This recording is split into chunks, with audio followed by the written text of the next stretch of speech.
नमस्कार, मैं हूं दीपाली राणा। आप देख रहे हैं गोल्ड स्पॉट और यहां से सीधे रुख करेंगे मध्य प्रदेश के रीवा का, जहां पर प्रधानमंत्री नरेंद्र मोदी ने एशिया के लार्जेस्ट सोलर प्रोजेक्ट का लॉन्च किया है। हर परिवार को एलपीजी और पीएनजी का साफ सुथरा ईंधन से जोड़ने का अभियान हो, पूरे देश में सीएनजी आधारित वाहन व्यवस्था, इसके लिए बड़ा नेटवर्क बनाने का काम हो,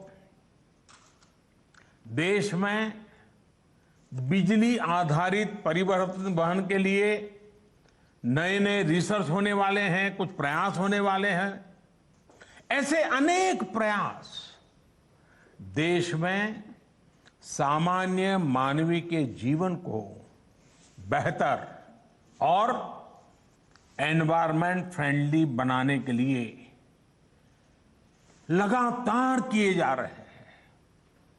भारत के लिए इकोनॉमी और एनवायरमेंट दो अलग अलग पक्ष नहीं हैं, बल्कि एक दूसरे के पूरक पक्ष हैं।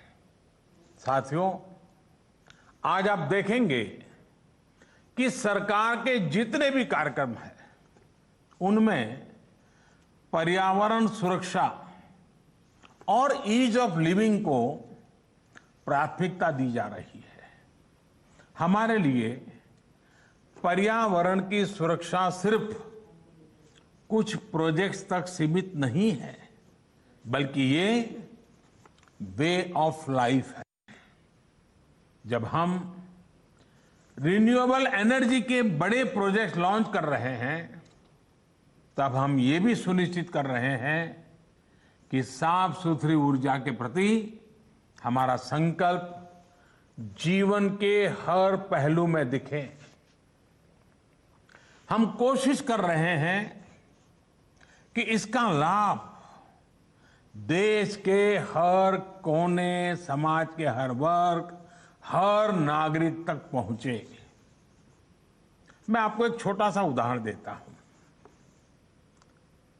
साथियों, बीते 6 साल में लगभग 36 करोड़, ये आंकड़ा बहुत बड़ा है, 36 करोड़ एलईडी बल्ब्स पूरे देश में वितरित किए जा चुके हैं। 1 करोड़ से ज्यादा एलईडी बल्ब देश भर में स्ट्रीट लाइट्स में लगाए गए हैं। और सुनने में तो ये बहुत सामान्य बात लगती है। ऐसा इसलिए लगता है क्योंकि सामान्य तौर पर जब कोई सुविधा हमको मिलती है, हम उसके आदी हो जाते हैं, तो उसके इम्पैक्ट की या उसके होने या न होने की हमें कुछ महसूस ही नहीं होता, हम ज्यादा चर्चा भी नहीं करते। इस प्रकार की चर्चा तभी होती है जब वो चीज हमारे पास नहीं होती है।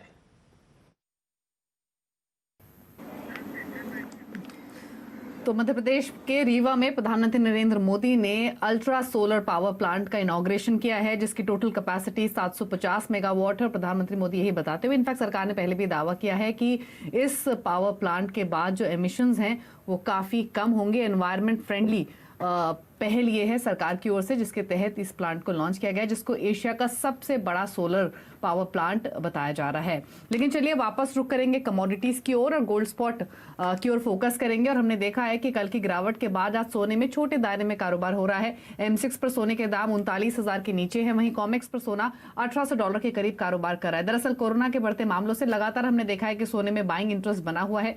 चांदी की कीमतों में भी कल की गिरावट के बाद आज थोड़ी रिकवरी देखने को मिल रही है। लेकिन सोने चांदी की हाल की रिकॉर्ड तेजी के बाद अब आपको क्या रणनीति बनानी चाहिए, सोने के बुल रन का डिमांड पर कैसा असर देखने को मिल रहा है, इस पर बातचीत करेंगे। हमारे साथ CNBC हमारे साथ मनीषा गुप्ता तो बनी हुई हैं ही, साथ ही GJPC के वाइस चेयरमैन कोलिन शाह हैं, आनंद राठी के नवीन माथुर हैं और साथ ही SMC कॉमट्रेड की वंदना भारती हैं। सभी का स्वागत है इस खास शो में। और अगर आज के ट्रेंड देखें, सोने चांदी दोनों को तो बहुत ही छोटे दायरे में ट्रेड हो रहा है, बिल्कुल फ्लैटिश टोन पर ही कारोबार होता हुआ दिख रहा है। लेकिन इंपॉर्टेंट यही है कि लगातार तेजी आने के बाद थोड़ा सा गोल्ड सिल्वर दोनों ही सुस्ताते और शायद वही सुस्ती हम दोनों के ही प्राइसेस में देख रहे हैं। मनीषा जी बनी हुई है। मनीषा जी, एग्जैक्टली ऐसे ही देखेंगे इसे कि एक नए रिकॉर्ड स्तर बनाने के बाद थोड़ा सा सोना रुकता है, ठहरता है, वही रुझान आज के सेशन में दिख रहा है, क्योंकि अभी भी जो फंडामेंटल्स